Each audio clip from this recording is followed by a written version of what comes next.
Les parents de Marc, exploitants agricoles, ont voyagé et lui ont transmis ce virus. Marc a travaillé 2 ans en Côte d'Ivoire pour l'ONG Volontaires du Progrès, à Lakota, en forêt. L'ethnologue était son surnom. Les conséquences de la colonisation l'ont interpellé. Puis il a voyagé dans l'hémisphère nord, d'est en ouest. L'hémisphère sud le fascinait. Et partir à sa découverte lui a semblé une évidence. Marc s'est alloué 365 jours pour aller à la rencontre des peuples premiers, pour les écouter. Ils lui ont raconté leurs joies, leurs peines, leurs revendications. Marc est très heureux de vous partager leur voix. Marche d'approche vers l'équateur géographique. Je vais bientôt arriver, je suis bien sûr un petit peu fébrile. Je suis précisément la ligne bleue ici, sur l'équateur géographique. Ça marque pour moi l'entrée réellement dans l'hémisphère sud. Ce tour du monde de l'hémisphère sud démarre au Brésil, sur le plus grand fleuve du monde.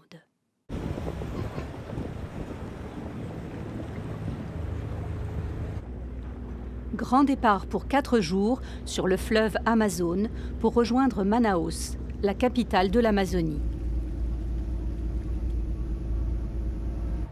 Que voilà une excellente opportunité d'échange, notamment avec des Cubains en exil, pleins d'espoir et aussi de mélancolie.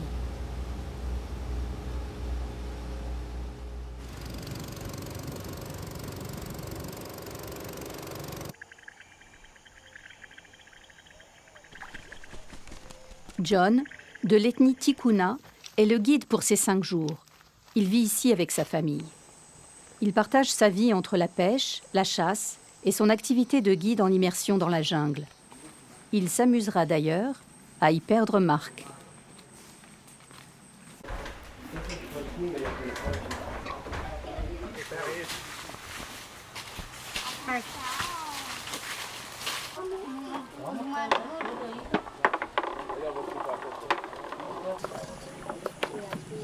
John, son père et Marc se régaleront des rongeurs qui ressemblent à s'y méprendre aux agoutis de Côte d'Ivoire. La Terre est une petite planète.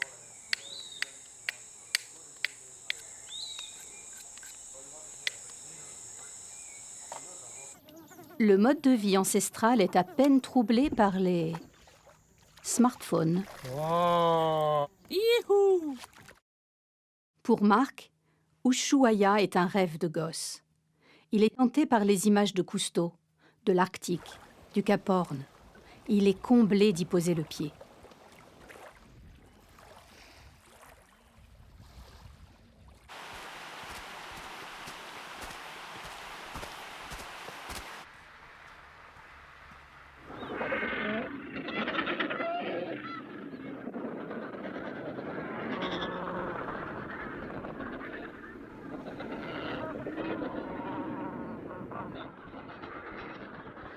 Avant l'arrivée des conquistadors, la terre de feu était peuplée par les Manekengs, les Selknams, les Yagans et les Alakalouf. Ils n'ont pas survécu aux maladies apportées par les colons.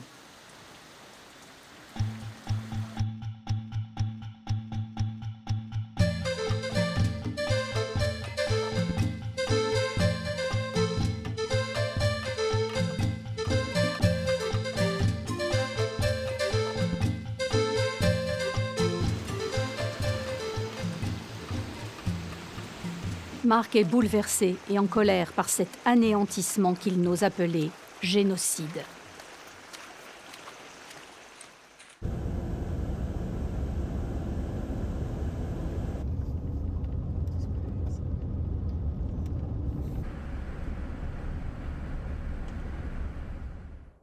Les tout premiers peuples de l'actuelle Argentine ont développé un art rupestre très proche de celui des grottes de Lascaux ou Chauvet à quasiment les mêmes périodes. Ces traces de nos ancêtres sont très émouvantes. Les mains semblent vivantes. Alguna que otra mano derecha también anda por ahí. Y para hacer el negativo de mano, se habla de varias técnicas.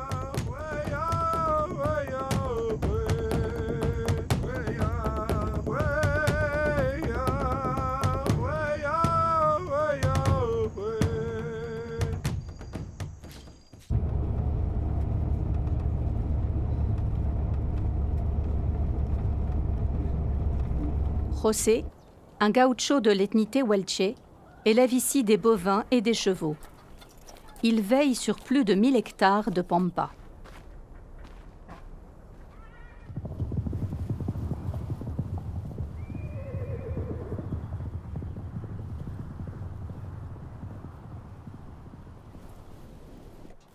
S'il n'y en avait qu'un, reconnaissons aux conquistadors le mérite d'avoir introduit le cheval en Amérique du Sud. Le cheval a des capacités de portage et d'endurance triples de celles d'un lama.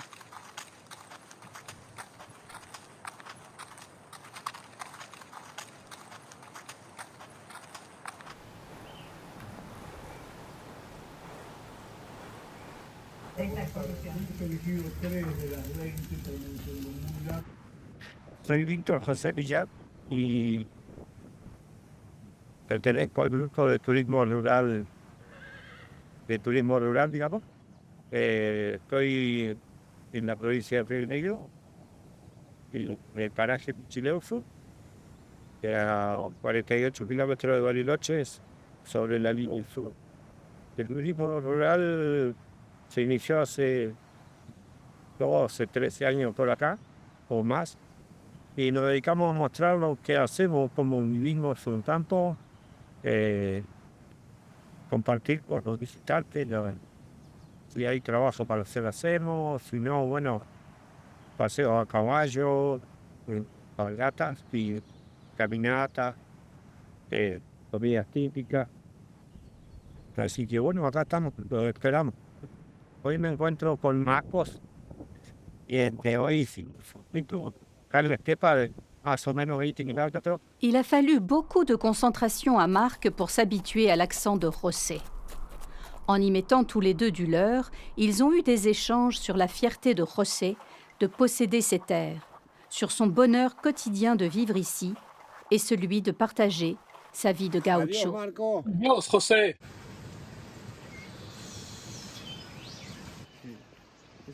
Raúl, de l'ethnie Coya, perpétue la connaissance des lieux sacrés. Luz, cámara, acción. Acción. Acción. Fuerte. Este es un lugar de ritual precolombino, significa de 500 años para atrás. La práctica es ancestral. En este lugar, como en aquel que está allá, y se ve más adelante, vamos a ver varios más allá, aquí se hacían despachos de almas, de espíritus, de la gente que moría. El cuerpo se lo enterraba en un lugar que se llama cementerio, pero las almas necesitaban otro despacho, otro lugar de partida para otros mundos.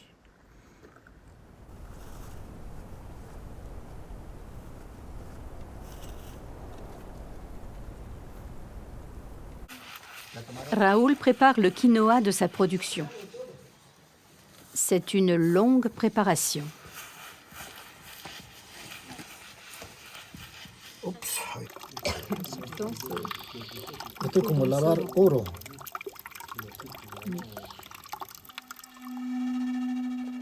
La nature originelle des hauts plateaux andins du sud Lipès est hypnotisante.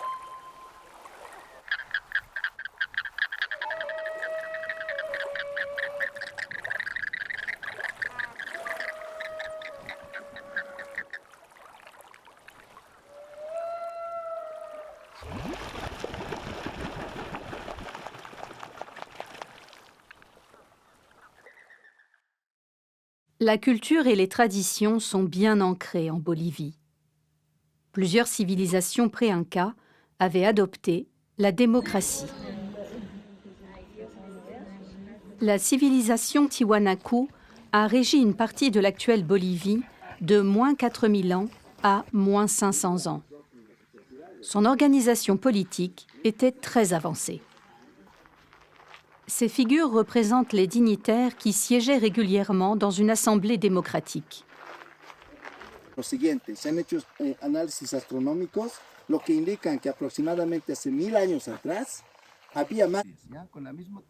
Ce haut-parleur en pierre est une invention au service de la démocratie. Okay, people from France.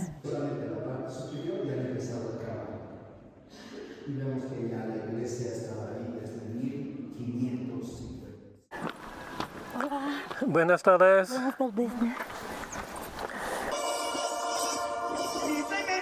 Marc a été invité à filmer ce remariage coutumier de l'ethnie quechua. Un pur bonheur.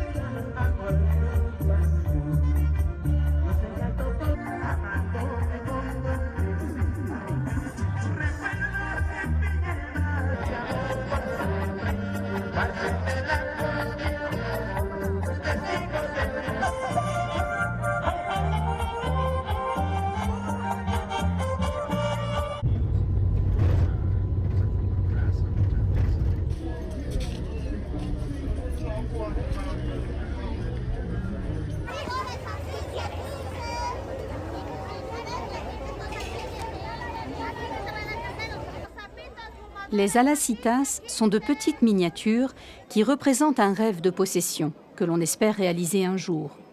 Par exemple, posséder un smartphone, une moto, voire une maison. Et si le rêve ne se réalise pas, la miniature sera un pis-aller qui remplacera l'objet désiré. Quelle preuve de sagesse!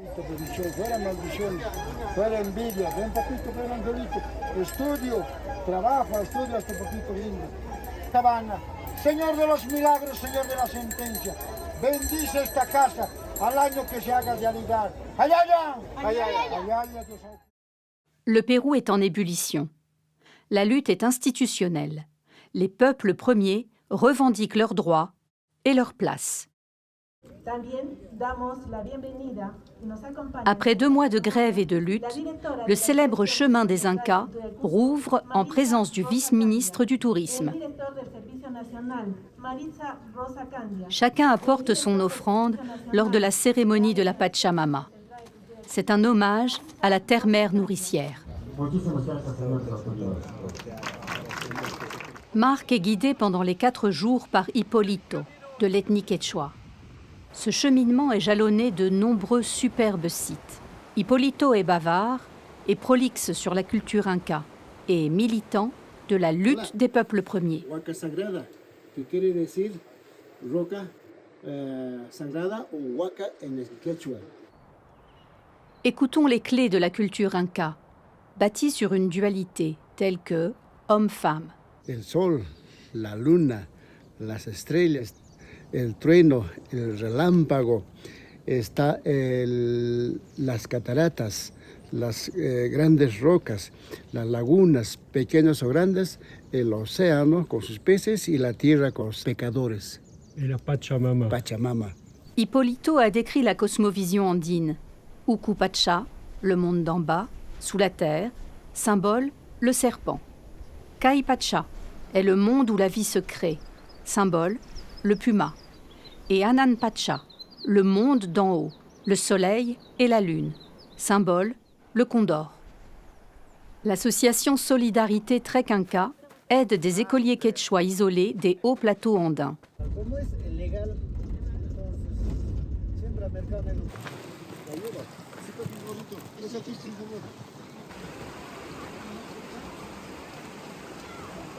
Para que puedan comprar los útiles escolares para sus hijos normal, ¿no? Es como en todo el mundo existe eso. Pero también hay otras familias donde no pueden tener esa facilidad. Je suis le photographe officiel, entre guillemets, d'une association qui vient aider un village qui est à 3900 mètres d'altitude, vraiment loin de tout, dans des conditions assez difficiles et qui aide donc les enfants à s'équiper pour mieux profiter des journées d'école.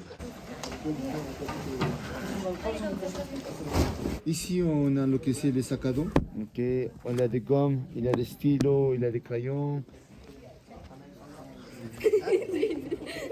Este regalo que nos dio nuestra Pachamama de ayudar a otras personas que no necesitan.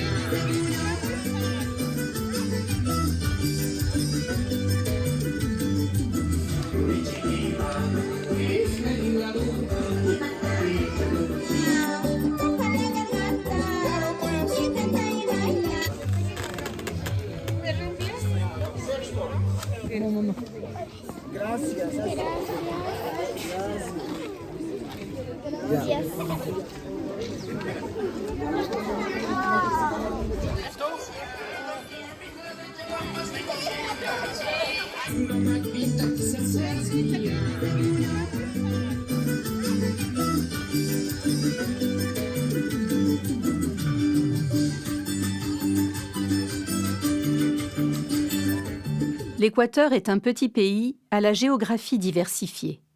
L'Amazonie, les plateaux andins, la côte pacifique et les îles Galapagos. Marc s'engage pour 2 semaines de volontariat dans cette communauté de producteurs de cacao bio aux arômes exceptionnels. Estela, Gerardo, Victor et toute la communauté de l'ethnie quichua l'immergent dans les plantations. Muy bien. En fait, à la demande de l'équipe, le temps de Marc va être dédié à réaliser une vidéo de communication sur la démarche des producteurs.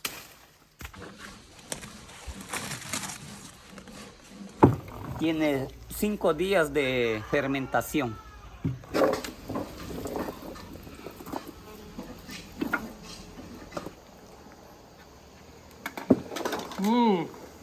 Fragancia. Ah, fragancia. Sí, el olor bastante que te coge.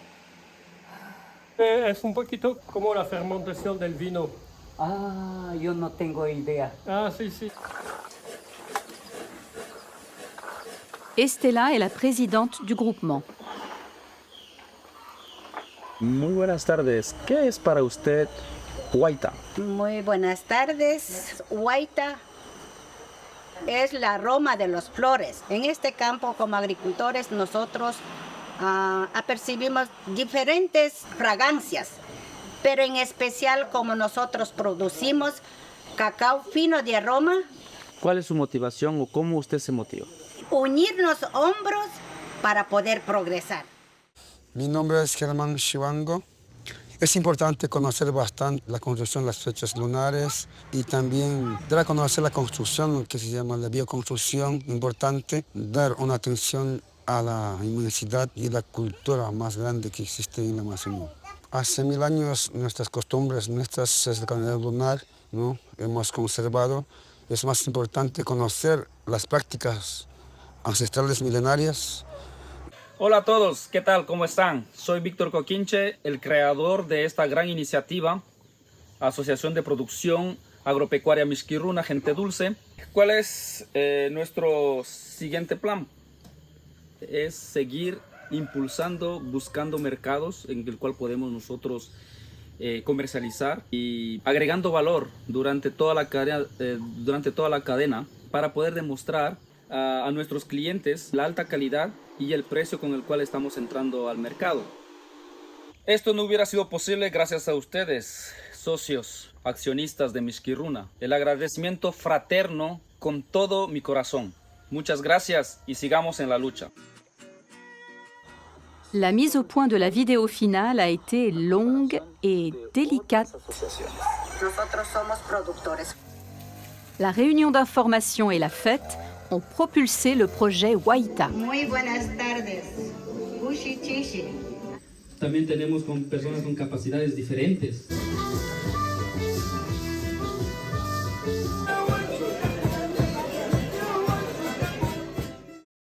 Tananarive est la capitale de Madagascar.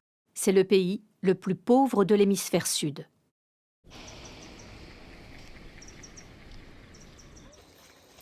Durant les 21 heures de route, Marc engage un très riche échange avec Andria et Olga, un couple de chargés de mission de développement. Il y est question de PIB, d'indice de Gini, de décroissance subie, de démographie. La situation est particulièrement préoccupante. Le parc Isalo est réputé pour ses lieux sacrés. C'est le fief du peuple Bara, l'une des cultures que Marc souhaite toucher du doigt. Dolphine, de l'ethnie Bara, est l'intermédiaire de ces échanges. Et on va monter sur la crête, on sort par ici. Ça, c'est une coulure naturelle. Ils utilisent ça pour les jeux.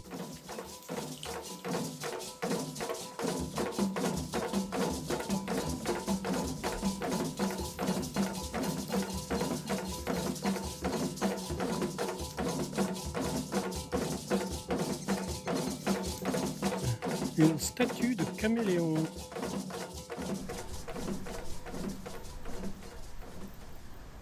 C'était un tombeau provisoire. Donc c'est cercueil, ça a été à l'intérieur. Au bout de quelques années, 3 ou 4 ans. Donc ça c'est un tombeau Bara, un tombeau définitif. Sur les traces des zébus. Le zébu est très emblématique de Madagascar. Il est élevé pour sa viande et utilisé pour labourer les cultures de riz.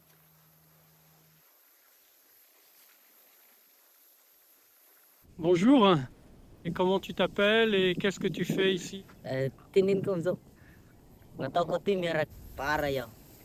bien, il est un pasteur des zébus et lui il est Bara, il a 16 ans. Combien il y a de zébus ici dont il s'occupe? Combien de temps il reste ici? Une cinquantaine de zébus et il va rentrer ici vers 30 plutôt. Il est éleveur là pour aider ses parents. Qu'est-ce que lui veut faire après? Est-ce qu'il préfère garder les troupeaux avec lui toute la journée? Peut-être. Est-ce que lui, il a une question qu'il aimerait me poser? Tu as des enfants? Oui, j'ai 2 fils qui ont 28 et 34 ans.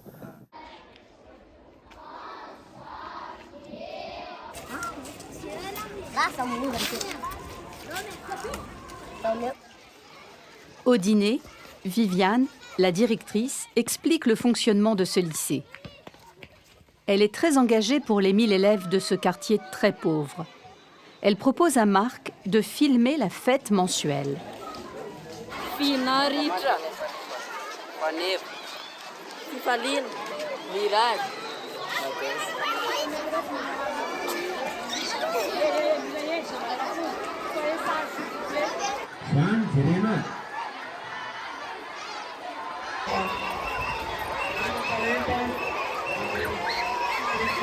Bonsoir Viviane. Bonsoir Marc. Ça me fait très plaisir d'avoir été accueilli dans votre lycée, école, mais aussi maison d'hôtes. Est-ce que vous pouvez nous en dire plus sur ce qu'est cet établissement? Cet établissement, vraiment, la raison d'être, c'est de recevoir les enfants très pauvres de notre quartier et de les donner les chances d'épanouissement, de développement, aussi la solidarité et aussi la joie. Comment vous réussissez à fonctionner? On fonctionne seulement et puis surtout avec des dons. Les parents participent très peu. Ce sont des tireurs de pouce-pouce et aussi de ceux qui font de lessive des gens de maison à maison. Est-ce que vous auriez un appel particulier à faire? Merci de tout ce que vous pouvez faire pour nous supporter, surtout des fonds pour le fonctionnement de cette belle école. Et voilà, merci beaucoup vraiment tout ce que vous allez faire pour ce lycée et nous sommes là aussi très heureux de vous accueillir. Je suis ici à Tananarive, à la veille de quitter Madagascar. C'est absolument épouvantable ici à Tananarive. On a du mal à imaginer à quel point il y a une grande pauvreté dans la rue, des enfants qui mendient. Il y a beaucoup d'insécurité, beaucoup d'insalubrité, beaucoup de gens vraiment en galère, cabossés. Et je ne vous cache pas que les premiers jours à Tananarive, j'étais vraiment au fond du trou, vraiment complètement désolé, atteint par cette misère. Et puis, l'espoir est revenu quand je suis parti dans différentes villes, Fiaronso, Antsirabe et autres. De belles rencontres dans les taxi-brousses, un peu partout. Et au fil des rencontres et des visites et des gens que j'ai pu croiser, l'espoir renaît et par une sorte de point d'orgue qui a été la visite d'un lycée où j'ai fait beaucoup d'images pour le lycée, mais aussi pour vous, pour témoigner de cet espoir d'une jeunesse qui a envie de trouver son bonheur ici et sa joie de vivre ici. Marc craint la découverte de l'Afrique du Sud, le pays le plus inégalitaire du monde. La présence des peuples premiers se lit sur les murs de la ville. Johannesburg est la capitale mondiale du street art.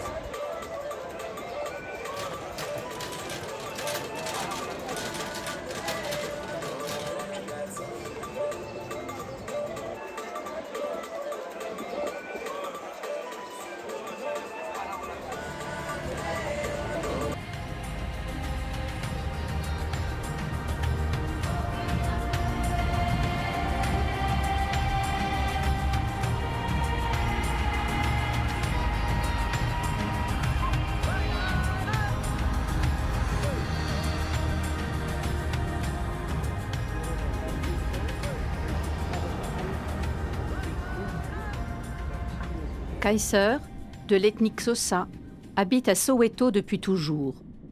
Il a été témoin des luttes contre l'apartheid. Right. Welcome to Soweto and welcome to the most famous district named Orlando West. It's 2 Nobel Peace Prize winners.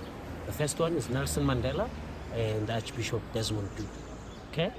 And B.W. Vilakazi, as the street is named after him, he was the first black lecturer to lecture at Wits University. À la création des townships, des pavillons standards de ce type ont été construits à 30 km du centre-ville. Très vite, ils ont été étendus par des abris de tôle. Avant d'être emprisonné, Nelson Mandela a vécu dans ce pavillon.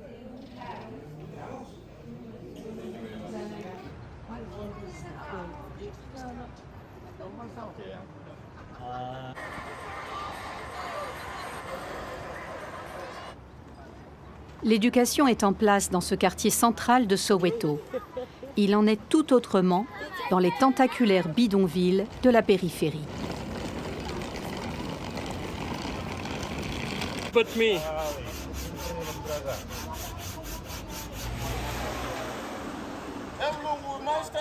Qu'en est-il de l'apartheid aujourd'hui?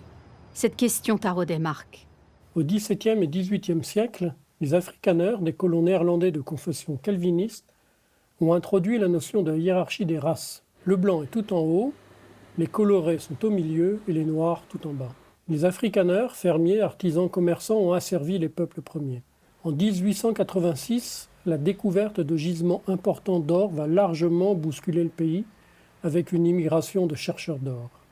The Africans require, want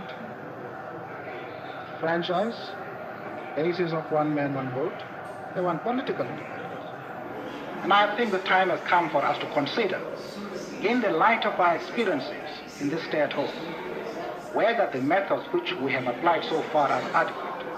Robben Highland. En 1964, Nelson Mandela est incarcéré et ses amis sont faits prisonniers politiques comme lui. Il fera 29 années de prison. Mndesi, ancien prisonnier, nous décrira des conditions de détention très dures, le manque d'eau, les travaux pénibles, etc. Mais aussi une énorme force collective d'un but, la démocratie, où chaque voix est une vraie voix sans distinction de couleur. La révolte noire s'est structurée et organisée à Soweto. La répression policière très dure a généré de plus en plus de colère. En février 1990, le gouvernement blanc a décidé de libérer les prisonniers politiques, dont Nelson Mandela. En avril 1994, après 5 ans de luttes intenses, les élections ont porté Nelson Mandela au pouvoir. Sans relâche, j'ai posé cette question. D'où en sommes-nous de l'apartheid en 2024 ? À l'unanimité, il m'a été dit qu'il n'y avait plus aucune trace de la notion de race dans la Constitution et les institutions. Les Blancs disent que c'était mieux avant. Les Blancs ont fui les centres-villes et vivent dans des espaces sécurisés. Certains Blancs ont un niveau de vie parmi les plus élevés de la planète. D'autres sont déclassés. Les Afrikaners sont en survie, me dira l'un d'eux. Ils sont de plus en plus inquiets sur les droits de propriété des terres qu'ils cultivent. Ils sont là depuis des générations et se sentent mal aimés. Les Noirs et les colorés disent à l'unanimité qu'ils vivent un apartheid économique. Les salaires sont bas, des temps et coûts de transport élevés, une éducation et une santé publique très en deçà de celle du privé. Le Lesotho est un petit pays d'altitude enclavé dans l'Afrique du Sud. J'ai quitté l'Afrique du Sud, mais je ne suis pas encore au Lesotho, donc je suis au milieu de nulle part. Très sympa d'arriver au poste frontière à pied. C'est rare. Les bergers de ces hauts plateaux sont de l'ethnie Basosso. Les pratiques agraires y sont ancestrales. My name is Fidiza Masra. La vie est rude. L'espérance de vie est de 57 ans. Le taux de VIH est de 25%. Et le taux de tuberculose est le plus élevé du monde. Depuis quelques années, pour rompre l'isolement et l'ennui, les bergers se sont équipés de smartphones avec haut-parleurs. Dar es Salaam signifie havre de paix. Vous allez constater que ce nom est usurpé.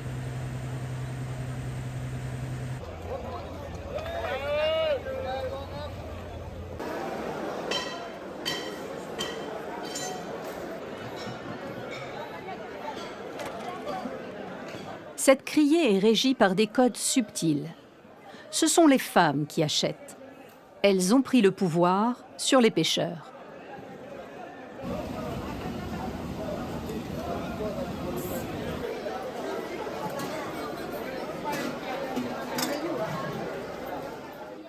Sur l'île de Zanzibar, les clous de girofle ont disparu. Ce sont les clubs de vacances qui fleurissent.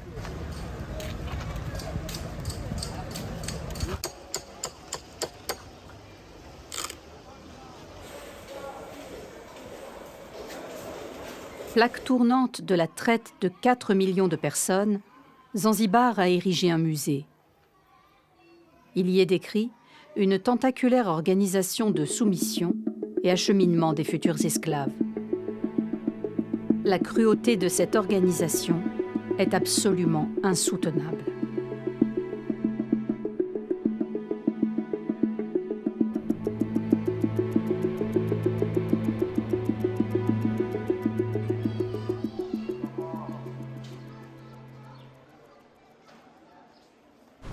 Marc est curieux de découvrir l'île Ukerewe au milieu de l'immense lac Victoria. Elle a conservé une culture et des pratiques agricoles ancestrales. Par exemple, ses légumineuses sont fertilisées par des produits naturels de l'île. Marc roule à la rencontre de Mesigwa, l'administrateur de l'île. Il est de l'ethnie Kerewe. Ouf, il parle anglais. Hello, Mtigwa. Bukedo Wadi have 5 villages. This wadi have about 17,000 people. My most accountability to make sure that all the projects in this ward have been conducted at there.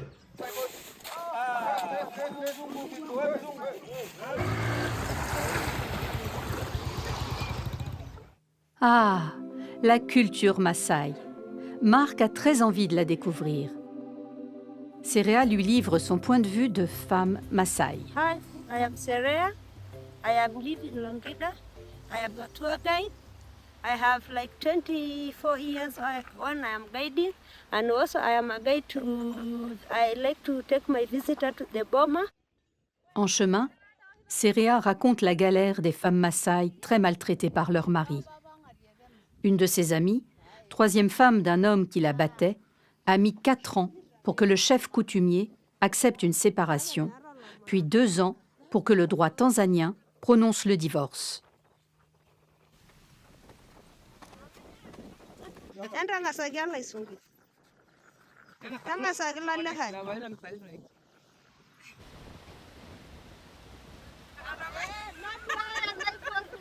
This house is the work of women. In Maasai culture, it's the men make the house. The top of the house is grass. the wall of the house is mud and dark.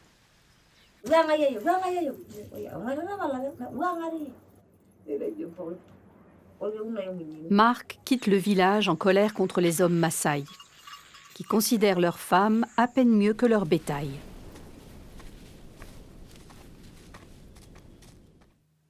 L'Indonésie est large de 5000 km. C'est le 4e pays le plus peuplé au monde. C'est une nation à forte pratique musulmane. Plus de 35 millions d'habitants résident à Jakarta.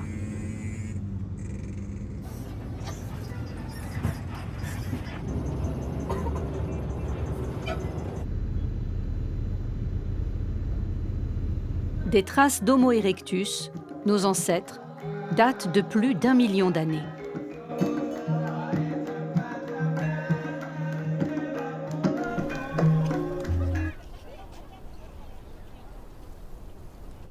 Le temple de Borobudur date des 8e et 9e siècles, soit largement avant l'arrivée des musulmans au 15e siècle.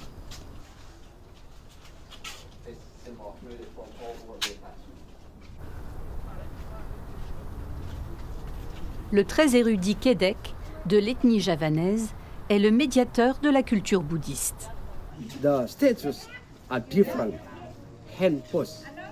The first Buddha statue to the east face, the hand pose is like this, symbol of call the world to witness, symbol of the strength of faith. To the south is charity, to the west is meditation, to the north is fearlessness or don't worry. Then at the level 7, to all direction like this, symbol of teaching. Then the last, inside of stupas, like this, symbol of turning the wheel of life.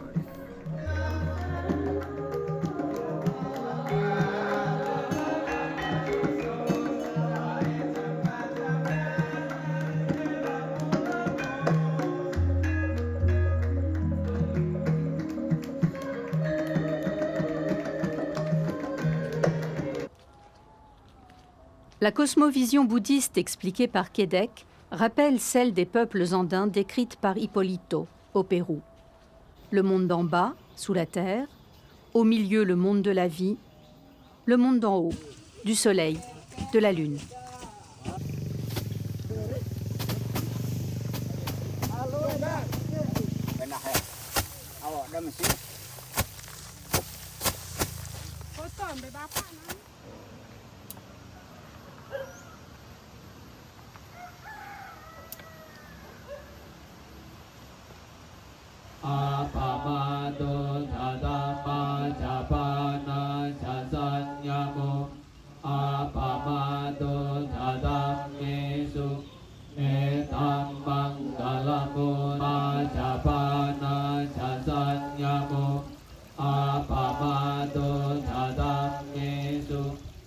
Je cite, « On reconnaît mondialement l'île de Papouasie pour sa richesse culturelle, ses traditions ancestrales et tribales. » Welly est une Papou de l'ethnie Dani.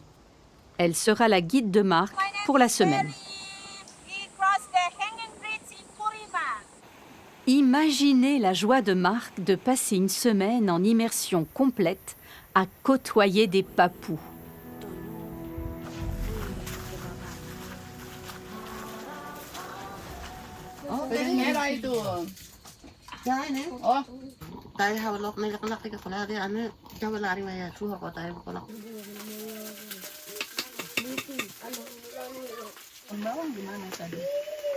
Di depan sana kan.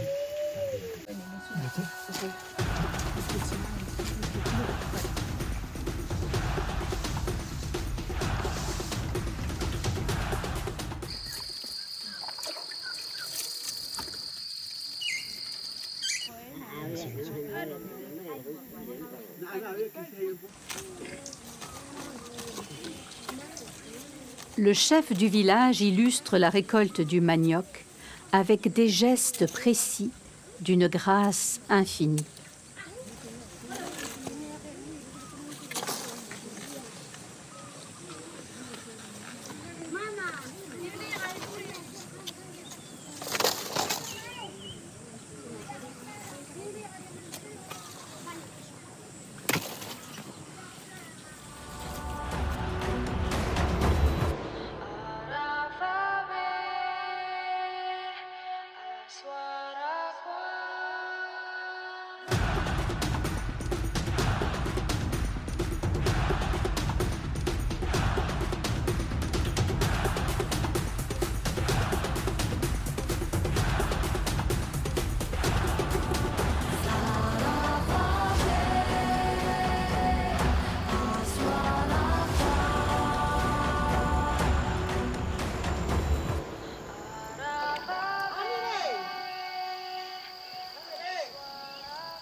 Kita sudah bicara bye-bye yang itu, Arik bilang yang itu. Selamat siang. Selamat siang.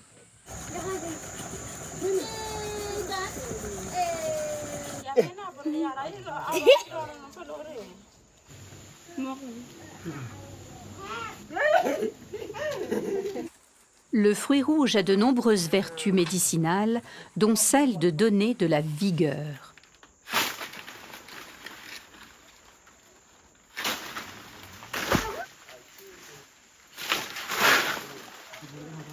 This is the red fruit. Yes. The red fruit is from this pandanus. This is the endemic traditional medicine.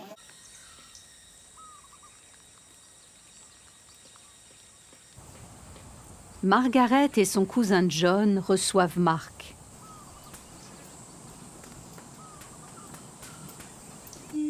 Memang sudah di tanggal 2 Februari itu memang harganya itu sudah.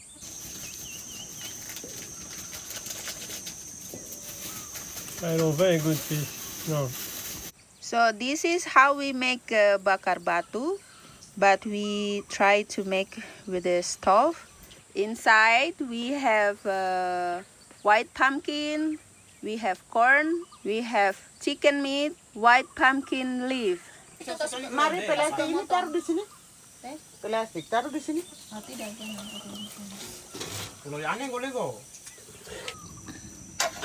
Le fameux fruit rouge.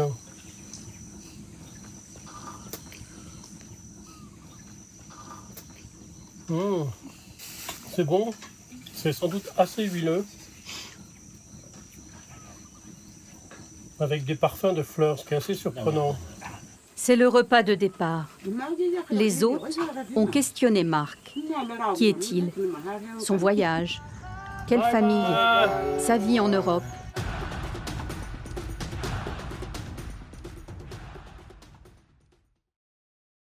Entrée en Australie par le nord. Le territoire de l'Outback. L'arrière-pays. Le bush à l'infini.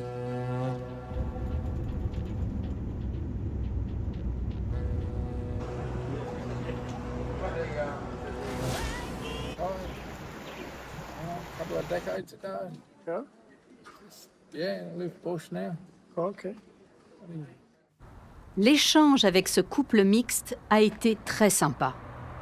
Ils vivent en harmonie dans le bush.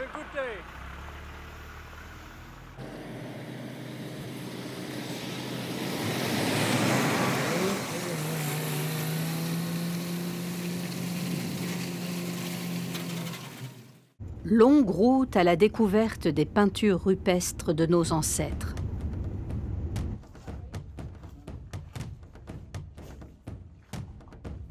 Sur un même site sont gravés et peints plus de 20 000 ans d'histoire. Les interprétations font l'objet de beaucoup d'hypothèses.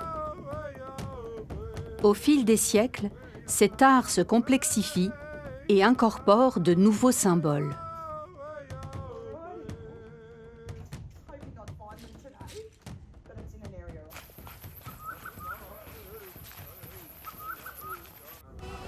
L'Uluru est le site sacré le plus grandiose d'Australie. C'est un énorme rocher de grès de 348 mètres de haut.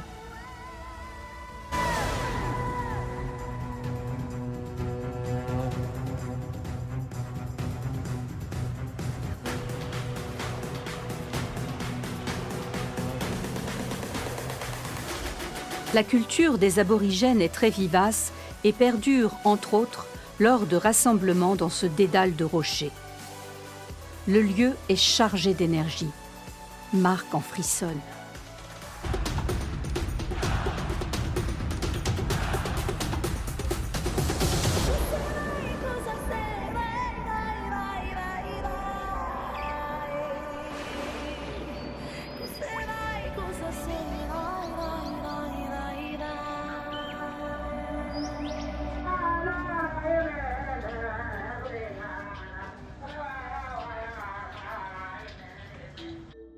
Comme pour l'apartheid, je me suis intéressé aux conditions de vie des aborigènes dans les territoires du Nord, où ils représentent environ 8% de la population.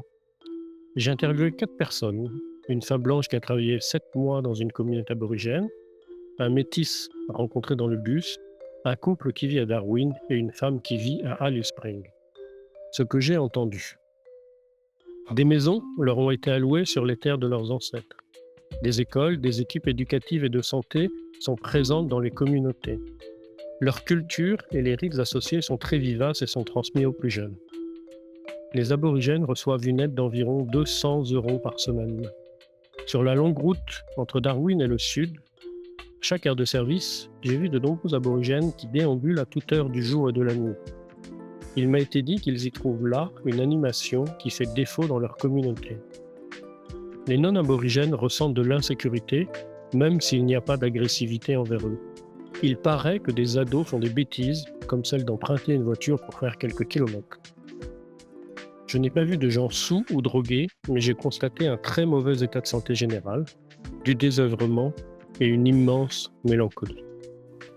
Pour le défilé du Mardi Gras, les aborigènes sont très à l'honneur car le défilé est sur leur terre. Des rites sacrés sont nécessaires pour lancer la parade.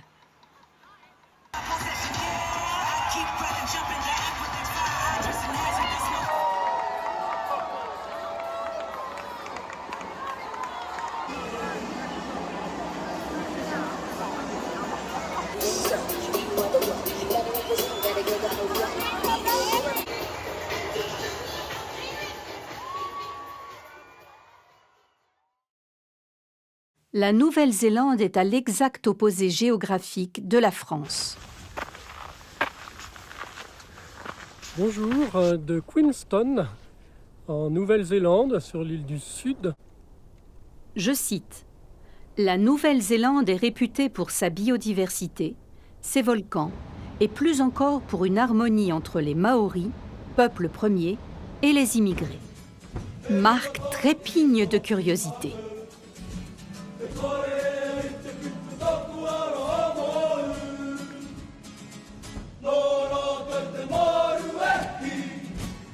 Le stade de l'Eden Park est sans conteste le temple mondial du rugby. Le match est précédé d'un rite maori. Plusieurs All Blacks sont sur le gazon.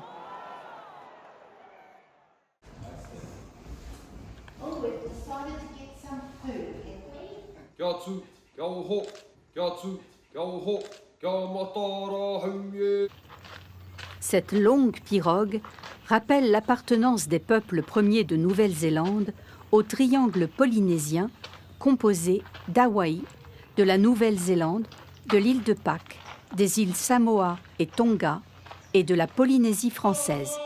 Kia ora, ko Obotuku Ingoa, no France aho, ko Rontoku Awa, ko Aotoku Maunga, ko Helentoku Mama, ko Vanuatuku Papa, ko Gaspatoku Teina, ko Medal Toku Ingoa Whānau. Tēnā koutou katoa.